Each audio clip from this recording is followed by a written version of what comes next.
बिस्मिल्लाहिर्रहमानिर्रहीम, अस्सलाम वालेकुम नाज़रीन। प्रोग्राम आप देख रहे हैं 7 से 8 सना हाशमी के साथ। मुझे उम्मीद है कि आप तमाम लोग खैर खैरियत से होंगे। गो के पाकिस्तान की सियासत में बहुत कुछ हो रहा है, ऑडियो वीडियो लीक्स हो रही हैं और ज़ाहिर सियासत पूरी तरह से अपने जोबन पर है, अगर ये कहा ना जाए तो गलत होगा। लेकिन बहरहाल जो सिलसिला हमारे सामने है, हम चाहते ये हैं कि कुछ अहम तरीन मामलात पर बात होती रहे, जहनों पर दस्तक दी जाती रहे, हालात को बेहतर करने की बहरहाल कोशिश की जाए। कराची में एक आग लगी और मैंने पहले भी कहा, जब मैंने जुमे के दिन वहां पर जाके प्रोग्राम किया तो मैंने आप लोगों से कहा कि ये आखिरी आग भी नहीं है, मेरे मुंह में खाक, ऐसे कई और दिन भी शायद ये बदनसीब शहर देखेगा और देख सकता है, और इसने देखे भी हैं।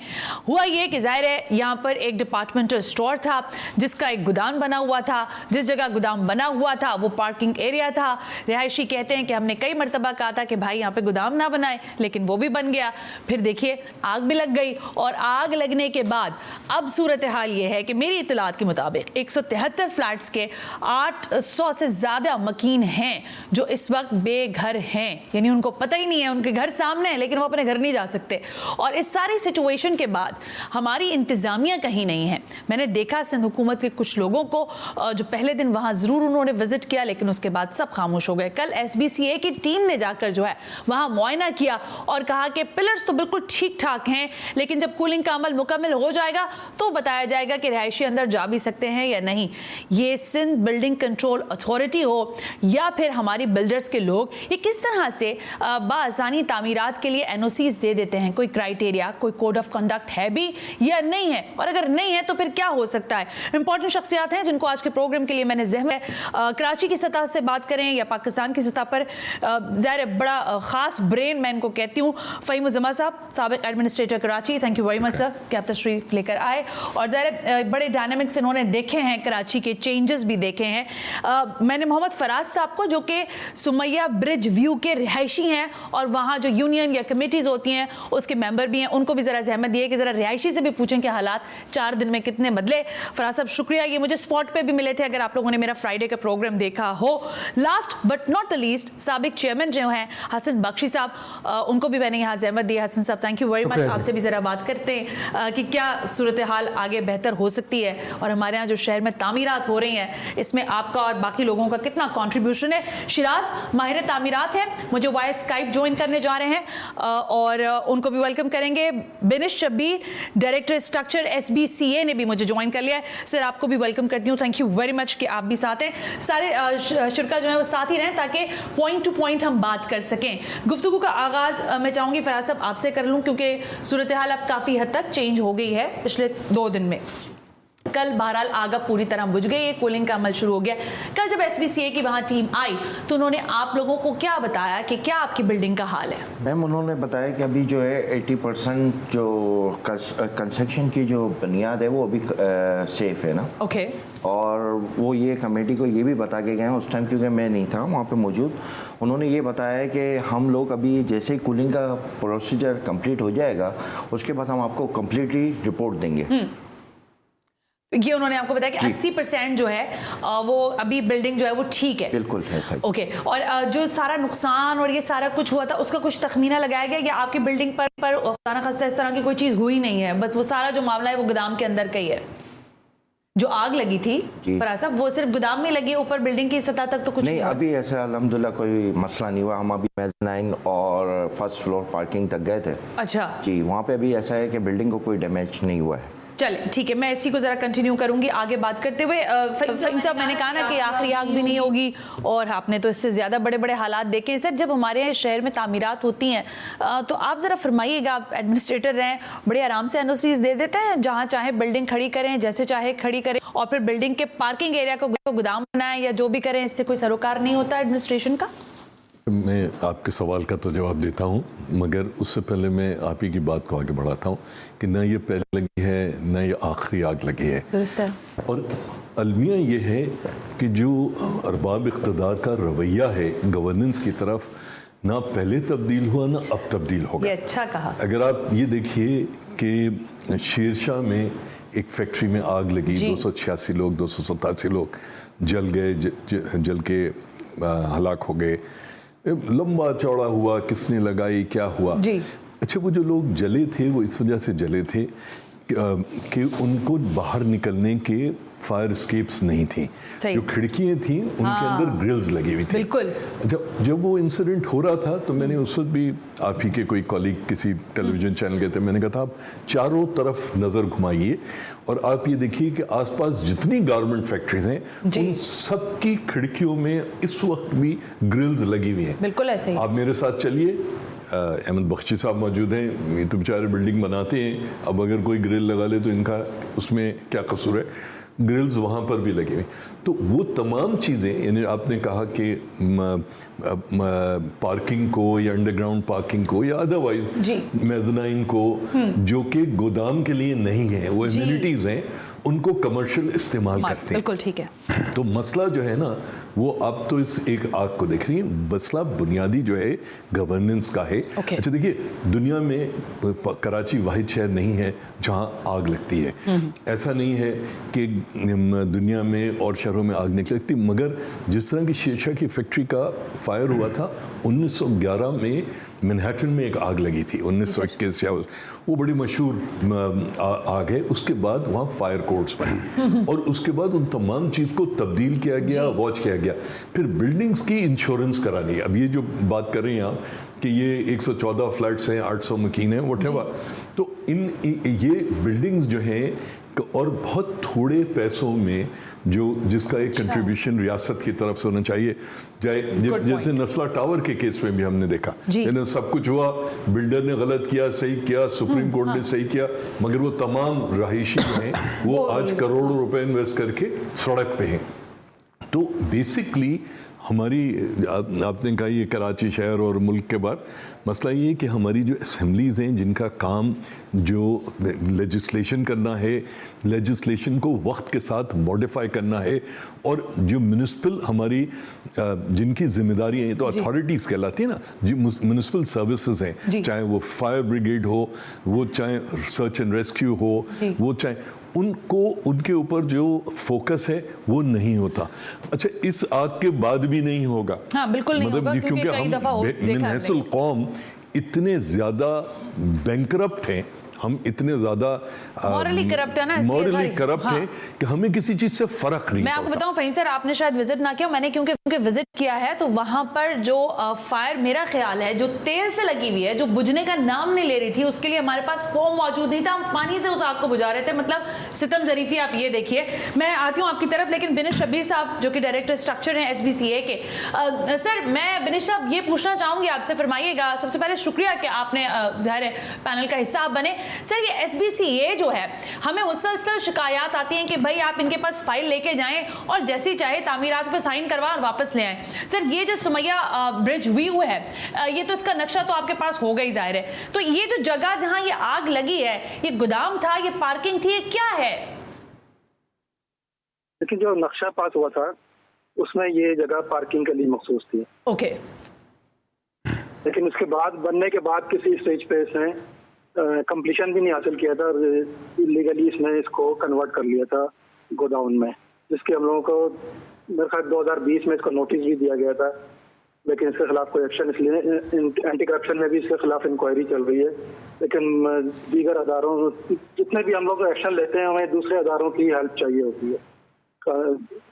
बिनिश साहब, मैं एक सवाल करूं आपसे। सर देखिए, आप इसी शहर में बैठते हैं ना, आप ज़ाहिर कहीं दूर तो नहीं है, अगर कहीं कोई गैर कानूनी अमल हो रहा होता है तो वो आपकी नॉलेज में होता है, तो क्या आप उसके ऊपर कोई, आपको पता था? क्योंकि ये पहली दिन नहीं बना था और अगले दिन इसमें आग नहीं लगी थी, मतलब ये कई साल से चल रहा था, और मैं खुद इसकी इसलिए गवाह हूँ। जब ये स्टोर बना, जब यहाँ पे सारी चीज़ें चल रही थी, मुझे खुद बड़ी हैरानगी हो रही है कि उसका एंट्रेंस भी वही है और उसका एग्जिट भी वही है, मतलब उसकी कोई दूसरी जगह ही नहीं है निकलने की। तो आपके इल्म में नहीं था, SBCA को नहीं पता चलता बिल्डिंग के अंदर क्या हो रहा है, किस तरह की कार्रवाइयां हो रही हैं, कितना गैर कानूनी काम हो रहा है? देखिए, जब ऑक्यूपाई हो जाती है बिल्डिंग, तो फिर हम लोगों का अमल दखल बिल्कुल एक तरह से खत्म हो जाता है। अच्छा। फिर दूसरे अदारे हैं, सिविल डिफेंस अदारा है, फायर डिपार्टमेंट है KMC का, ये लोग भी विजिट करते हैं अपने तौर पर, इन लोगों की भी जिम्मेदारियां होती हैं। लेकिन हमारे पास जब भी हम लोगों को मालूम होता है कि कहीं से कंप्लेंट्स वगैरह आती हैं, तो फिर उसको विजिट करते हैं, बाकायदा एक्शन भी लेते हैं। लेकिन सर, आप अभी कह रहे थे कि आपके इल्म में था कि यहाँ पे इन्होंने गोदाम बना लिया, और आप कह रहे हैं कि उसको बाकी सारी एजेंसीज जो हैं वो उसको मॉनिटर भी कर रही थी, तो क्या कब से चल रहा था ये सिलसिला कि आपको पता था कि यहाँ पर गैर कानूनी तौर पर एक गोदाम बना लिया गया है? मेरे ख्याल में जो मैंने देखा है रिकॉर्ड में 2020 में इसको नोटिस इशू किया गया था। अच्छा, तो अब क्या सिलसिला है? किस तरह से ये, अगर इनको गोदाम दिया गया तो कुछ पैसों के एवज दिया गया होगा? आपके इल्म में है कोई डॉक्यूमेंट में चीज, कितने लाख या करोड़ रुपए में बिकी ये जगह इस तरह से? नहीं, ये तो मेरे इल्म में नहीं है। बिल्डर ने इनको किस रेट पे बेचा है, किस कंडीशन में बेचा है, ये तो मेरे इल्म में नहीं है। ओके, नाम आ गया बिल्डर का, हसन बख्शी साहब। मेरे साथ रहिएगा बिनिश साहब, आप साथ रहिएगा जरा मेरे। हसन बख्शी साहब, आप बड़ा कंट्रीब्यूट करते हैं इस शहर के लिए, खूबसूरत बिल्डिंग्स बनाते हैं, बड़ी बिल्डिंग्स बनाते हैं, लोगों को रिहाइश देते हैं, जिंदगी की एक तरफ लेकर आते हैं। लेकिन सर, ये जो बिल्डर हैं, पहले तो मैं ये पूछना चाहूंगी, ये आबाद की अम्ब्रेला के नीचे आते हैं या नहीं आते? पहले तो ये थोड़ा क्लियर करें ताकि मैं अगला क्वेश्चन कर सकूं। जी, बिस्मिल्लाहिर्रहमानिर्रहीम, शुक्रिया। ये आबाद के अम्ब्रेला के अंडर आते हैं। Okay, that's great. अब मुझे फरमाइएगा सर कि ये जो बात अभी बिनिश साहब ने की कि ज़रा बिल्डर एनओसी देते होंगे या जो उनका तरीका होगा, आपकी कोई बात हुई कि इतना बड़ा हादसा हो गया, ये इंसानी अलमिया भी बन सकता था, वहाँ सारी फैमिलीज फंस सकती थी सब, क्योंकि आपको पता है वो एरिया ऐसा है, वहाँ जैमर्स हैं, जेल के करीब है, लोग कनेक्ट नहीं हो पा रहे थे। हाउ इज इट पॉसिबल कि एक बिल्डर ने एनओसी दे दी कि गोदाम बना ले पार्किंग एरिया को? देखिए, मैं आपको पहली जो आपने बात की उसका पहले जवाब दे दूँ। आपने कहा ये बिल्डिंग पहली नहीं है और आखिरी भी नहीं है, खुदा न खास्ता। बिल्कुल ऐसे ही है। देखिए, हमें एक सोल्यूशन ढूंढना पड़ेगा। कराची में 3 फायर टेंडर्स हैं और कराची में ईमार HMR में सिर्फ एक इलाके में तकरीबन 40 बिल्डिंगें बन रही हैं 50 मंजिल की। जी, किस तरह होगा? हर बिल्डिंग के अप्रूवल में बेटरमेंट के चार्जेस दिए जाते हैं जो कि KMC को दिए जाने होते हैं ताकि वो अपनी ये सर्विसेज इम्प्रूव करें। वो पैसे नहीं मिलते उनको, और अगर मिलते हैं तो वो एडमिनिस्ट्रेटिव खर्चों पे तनख्वाहों में ख़त्म किए जाते हैं। फ़हीम साहब ने बिल्कुल ठीक कहा कि हमने अब बिल्डिंग की इंश्योरेंस की तरफ जाना पड़ेगा।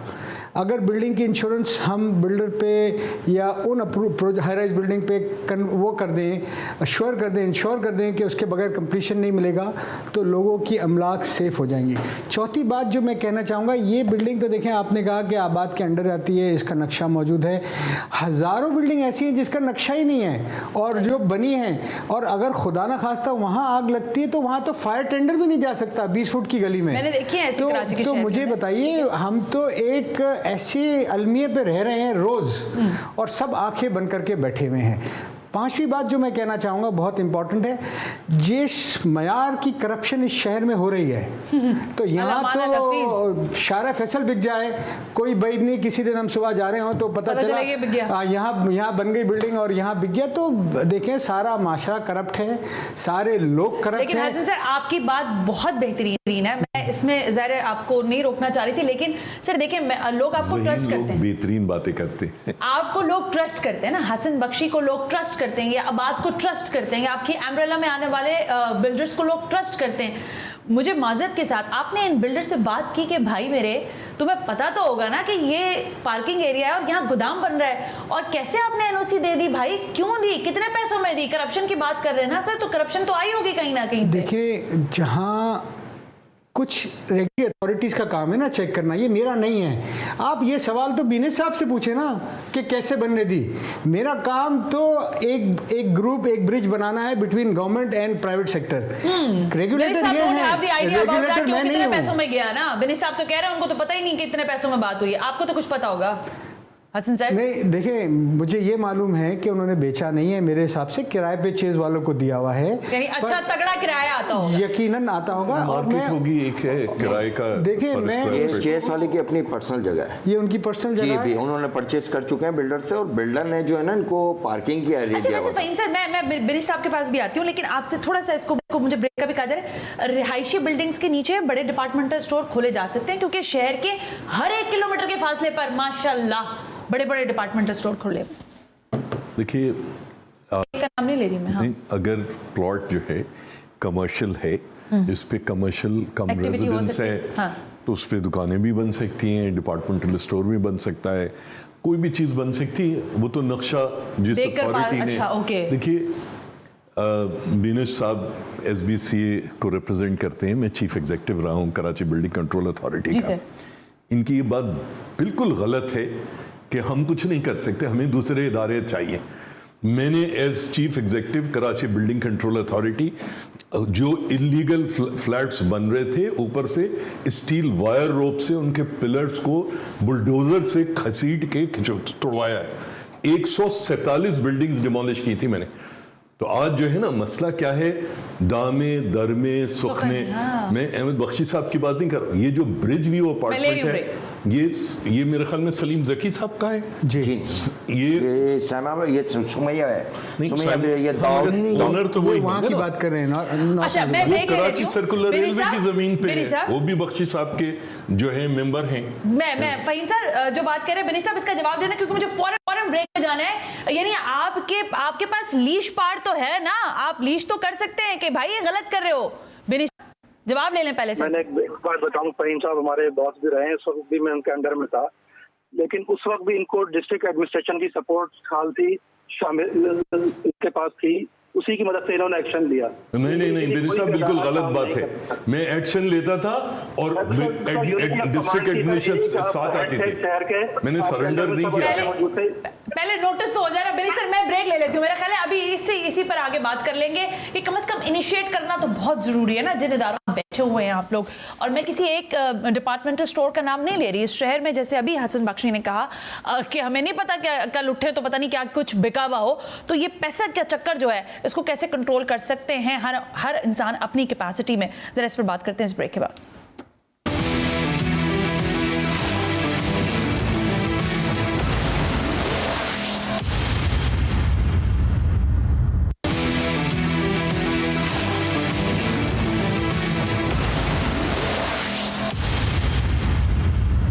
वेलकम बैक नाज़रीन, हम ब्रेक पर थे और ज़रा बात ये हो रही है कि इस शहर के स्ट्रक्चर पे अगर मैं बात करूं तो ज़ाहिर है बहुत बुलंदोबाला इमारत हैं, कराची मशहूर भी शायद इन्हीं चीज़ों के लिए, लेकिन अब इसकी जो शोहरत है वो बदनामी का बायस भी बनती जा रही है। जो बिल्डिंग्स हैं वहाँ आग लग जाती है मैंने कहा, और फिर जब आग लग जाती है तो मुतासरीन हो जाते हैं और करोड़ों अरबों रुपए की मालियत के फ्लैट्स जो हैं वो कौड़ियों के दाम बिकना शुरू हो जाते हैं। इस सारी सिचुएशन पर बिन शबीर साहब डायरेक्टर स्ट्रक्चर SBCA मुझे ज्वाइन किए हुए हैं, हसन बख्शी मेरे साथ मौजूद हैं, फ़हीम जमात साहब हैं, मोहम्मद फराज साहब हैं। मिनी साहब सवाल मैं आपसे ये कर सकती हूँ कि इस वक्त जो शहर में स्ट्रक्चर है, जो बिल्डिंग्स का एक जाल है, इस पे आप लोग किस हद तक कोड ऑफ कंडक्ट जो है उसको न सिर्फ ये कि उसके ज़ामिन बनते हैं बल्कि उसको बेहतर करवाने की कोशिश करते हैं। और इस रेजिडेंशियल एरिया के बारे में मेरी इत्तलात हैं, गलत सही हो सकती हैं, आपके पास भी होंगी, बताया जा रहा है 40-50 करोड़ की डील के साथ इस जगह को बेच दिया गया था। बिनिश साहब लेकिन जितने भी मल्टी स्टोरी बिल्डिंग्स हैं उनमें SBCO की भी रिक्वायरमेंट है और बिल्डिंग रेगुलेशन में है कि उसकी स्ट्रक्चर की NOC लेना पड़ती है इनको। तो जिन भी प्रोजेक्ट्स की स्ट्रक्चर NOC इशू हुई है उसके बारे में हम बिल्कुल श्योरली कर सकते हैं कि ये कंप्लाई करते हैं इंटरनेशनल कोड्स वगैरह को। तो इनके बारे में हम बिल्कुल मुतमईन है कि ये इनकी स्टेबिलिटी के कोई इश्यूज नहीं है। अच्छा नहीं, लेकिन जिन जगहों पर आपको बिनी साहब मिलता है, अगर एक्सक्यूज पता चलता है कि ये स्ट्रक्चर्स के खिलाफ हो रहा है, उसके बावजूद वहाँ पर बिल्डिंग्स बनी हुई होती है, और शहर के बहुत सारे ऐसे मकामात है, कोरंगी 2.5 नंबर चले जाए, आप मलीर के अंदर चले जाए, गुलशन इकबाल 13D की पट्टी, आप पूरी जो रेलवे के पीछे पट्टी है वहाँ ज़रा चेक करवाएं, आपको पता है कि वो सारी स्ट्रक्चराइज जो है तरीक़ेकार उसके ऊपर बिल्डिंग्स बनाई जा रही हैं, 1+2 या 1+3 की से ऊपर जो बिल्डिंग्स बन रही हैं या जो लगाई जा रही है मंजिलें। कुछ पॉकेट्स ऐसे हैं, कच्ची आबादीज हैं या कुछ ऐसी रेलवे की सोसाइटी है या और जगह ऐसी है जहाँ पे हम लोग बिल्कुल प्लान अप्रूव ही नहीं करते हैं, उसके बारे में जाहिर में कुछ नहीं कर सकता कि वो इलीगल बन रही हैं, उसका ना हमारी जिम्मेदारी है। कह सकते मैं बड़ी आप इतनी अच्छे अंदाज से कह रहे हैं हम कुछ नहीं कर सकते, तो क्यों नहीं कर सकते? SBCA कोई बहुत छोटा सा इदारा है, हमारे ज्यूरिडिक्शन में नहीं आती है कच्ची आबादी। इसमें देखिए कच्ची आबादी बिनेश जब अनप्लान्ड एरियाज हैं। अच्छा बिनी साहब जरा फहीम साहब कच्ची आबादी जब रेगुलराइज कर दी गई, जो कच्ची आबादी जैसे कयूमाबाद है वो एक दफा रेगुलराइज कर दी गई, फिर तो वो कच्ची आबादी नहीं है ना, या आप उसको फिर भी कच्ची आबादी तस्लीम करते, तस्वर करते। वहां सारी 8 मंजिला बिल्डिंग्स बन रही हैं, 10 मंजिला बिल्डिंगें बन रही हैं। 80 गज का प्लॉट आज कयूमाबाद में 1.5 करोड़ रुपए का बिक रहा है। 60 गज के प्लॉट पर देख कर आई हूं, आप बात कर रहे हैं। तो मेरा बीन साहब से ये सवाल है कि कच्ची आबादी, अगर कच्ची आबादी या कोई ऐसा इलाका है जो आपके उससे बाहर है वो तो ठीक है, मगर जब एक कच्ची आबादी रेगुलराइज कर दी गई फिर वो कैसे आपके दायरे इख्तियार में नहीं आती? मैं बिनीश साहब इसका जवाब दे रहे हैं, फिर मैं हसन साहब की तरफ जाऊं। एक सवाल इनसे और पूछ लूं, आपने बिनीश ये कैसे तय करेंगे या किया है कि ये जो लगी थी उसके बाद, क्योंकि ये तो बेसमेंट, ग्राउंड फ्लोर, मेज़नाइन पे, कि अब जो सुपर स्ट्रक्चर है वो इंटैक्ट है हाँ। और 80% जी, ये कैसे आप, इसका क्या तरीकाकार है? अभी ये तय नहीं हुआ है सर। कल तो आपने विजिट करके कहा है सर, आपकी टीम कल गई थी ना वहाँ पे? नहीं, टीम गई थी लेकिन बेसमेंट का विजिट नहीं कर सके, वहाँ अभी भी पानी मौजूद है और जला हुआ राख वगैरह लेकिन रेजिडेंशियल ये कह रहे हैं कि आप लोगों की जानिब से ये बताया गया कि 80% जो है स्ट्रक्चर जो है वो इंटैक्ट है। इज दैट ट्रू और नॉट? देखिए, जो हम लोगों ने ऊपर का विजिट किया था उसकी सूरत हाल ये है कि कोई मेजर क्रैक्स कोई इस तरह का नहीं हुए हैं स्ट्रक्चर में, कॉलम्स भी इंटैक्ट हैं, बीम्स वगैरह भी अभी। और आपका अगला विजिट होगा तो उसके बाद बेसमेंट जब बेसमेंट क्लियर हो जाएगी तो वहाँ का डिटेल विजिट होगा, फिर फैसला करेंगे कि इसका चले।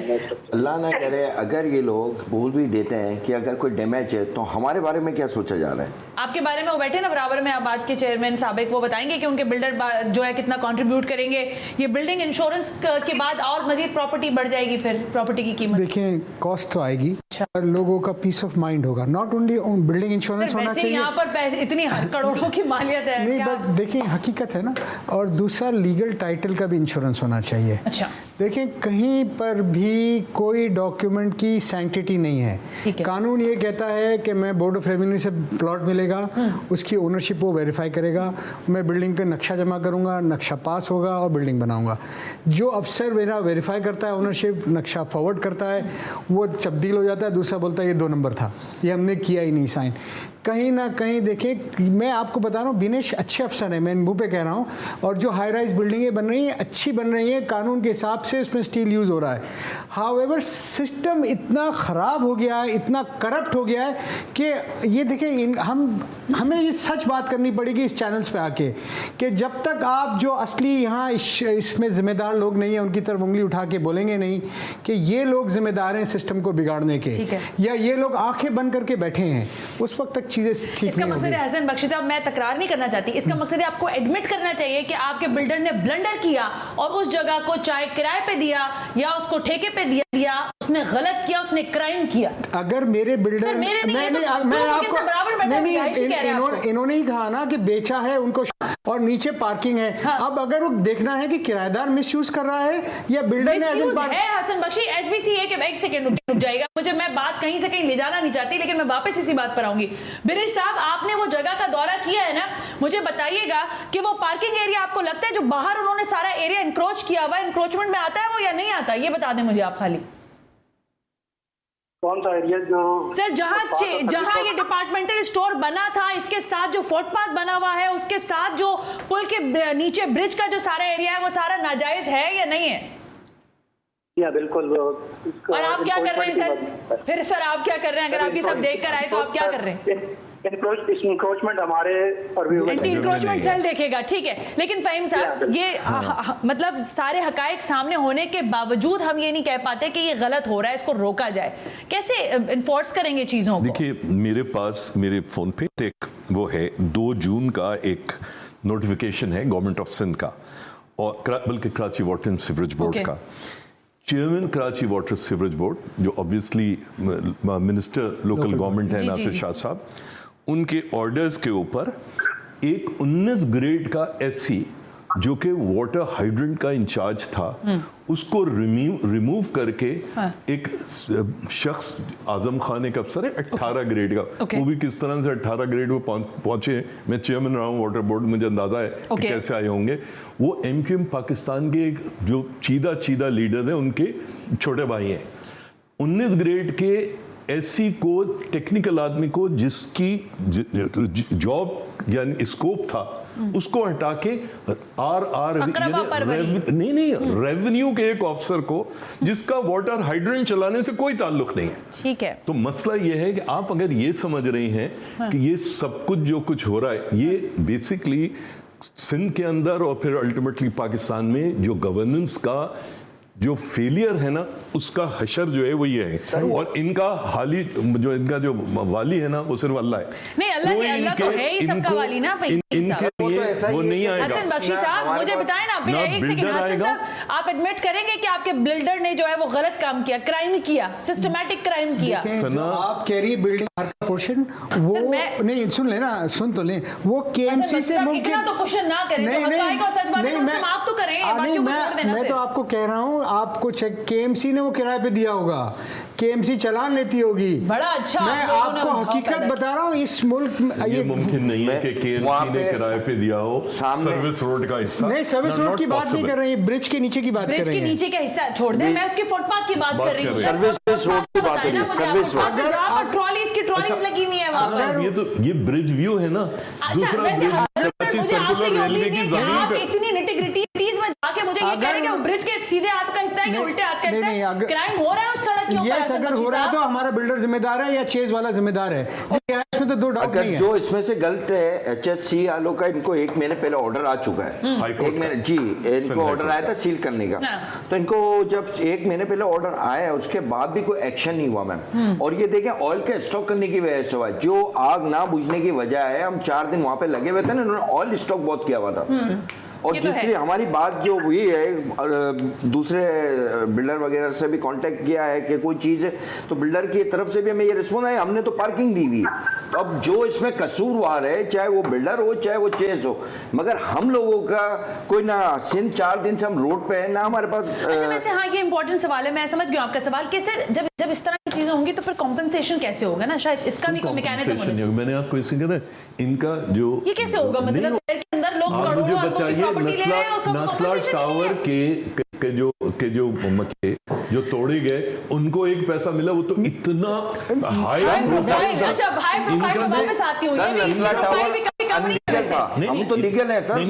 मगर जिन लोगों ने बेचारों ने अपार्टमेंट्स में इन्वेस्ट किए थे उसमें तो एसबीसी है हम सबको पता है, लेकिन वो कैसे लीगल हो जाता है ये भी हमारे नजर सामने होता है इस ब्रेक के बाद।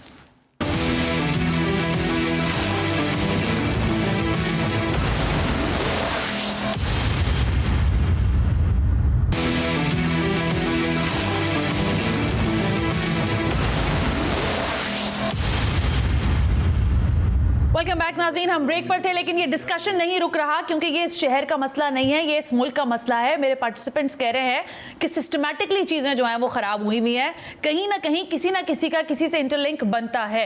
बिनिश साहब को भी ले लें लाइन पर, लेकिन हसन बख्शी साहब, आपने एडमिट किया कि आपके बिल्डर की गलती है, आपने कहा ना अभी ब्रेक पे जाने से पहले। मैंने कहा अगर बिल्डर की गलती है तो उस पर सजा होनी चाहिए। नहीं, गलती है। देखिए, ये तयन करना पड़ेगा कि ये चेज ने लिया है या बिल्डर ने। देखिए, इसमें हमें बिल्कुल होलिस्टिक अप्रोच लेनी पड़ेगी। कल हमारे जीटीवी के नेटवर्क पर ही इस डिपार्टमेंटल स्टोर के जो भी लोग हैं उनका बयान चला। उन्होंने कहा लोग हमें लान तान कर रहे हैं, हम तो खुद मनो टनो जिसे कहते हैं ना नीचे आ गए पैसों के, क्योंकि हम तो जलकर खाकस्तर हो गए हैं। लेकिन ये फरमाइएगा हसन बख्शी साहब, जिस तरह से जो शहर में इमारत बनती हैं, जिस तरह से उसकी तामीरात होती हैं, बासानी आप लोगों को एनओसीज मिल जाती हैं और बासानी काम भी हो जाता है, लेकिन जब वो आग लगती है, ये सारी चीज़ें होती हैं, तो आप लोग भी दामन झाड़ के इस किनारे पर होकर बैठ जाते हैं।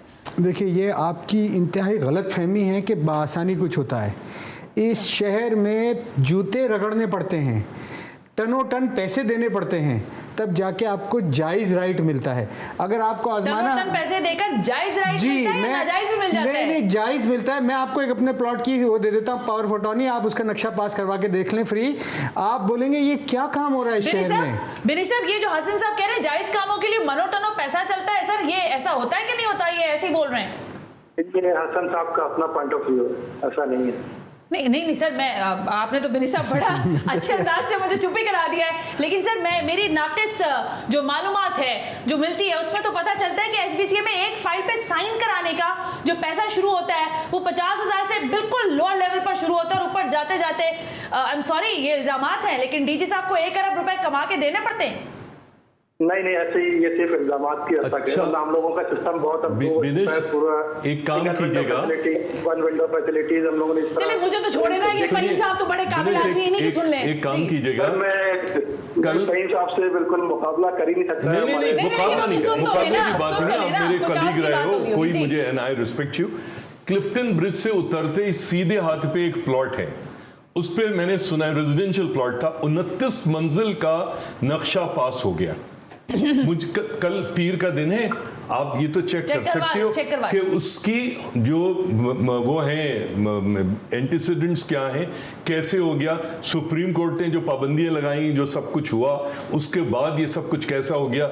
इसी तरह से फोरम के ऑपोजिट एक प्लॉट के ऊपर जो है धड़ाधड़ 29 मंजिला बिल्डिंग बन रही है, ठीक है, कैसे हो गया।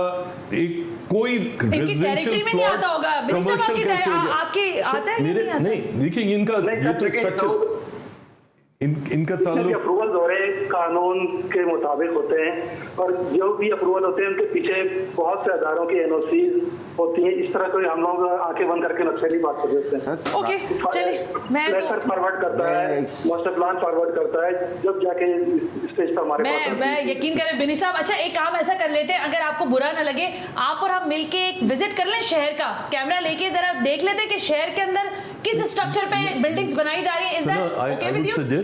कि डीजी के साथ सर, डीजी साहब बड़े मसरूफ हैं सर, अभी अब यही मिल जाए ना तो काफी ना होगा। मैं आपको एक सेकंड, बिनी साहब आप इसको कमिट करते हैं कि नहीं करते सर?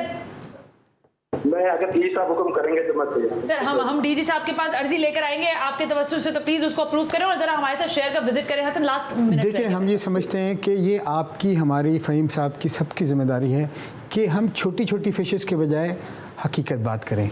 ये KBCA नहीं है, सिर्फ SBCA नहीं है, KDA की यही हालत है, वाटर बोर्ड की यही हालत है।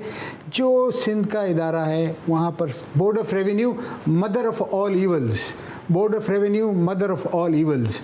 सो कोई कुछ नहीं देख रहा है। ठीक है, Faraz what you want? Sir, ये हमारे ये बताया कि ये जिस तरह बात कर रही है कि ये लोग जिस तरह लावारिस की तरह है, मतलब अभी भी जो बिल्डिंगें बन रही हैं, लोग रह रहे हैं, सिक्योर नहीं है।